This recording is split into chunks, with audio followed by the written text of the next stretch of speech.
If part of your company's review of this type of technology is to determine, yep, thanks for putting up the next slide, Ganesh, is to determine who would benefit from the platform, from a platform like this.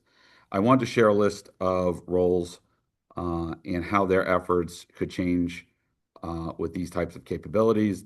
This slide will be in the deck we send out to you.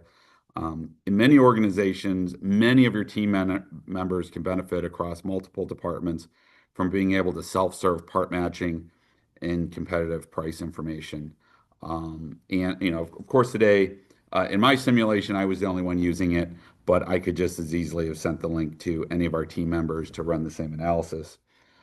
And because our products generally use enterprise licensing, there's no additional cost to give you all of your teams access to the tools.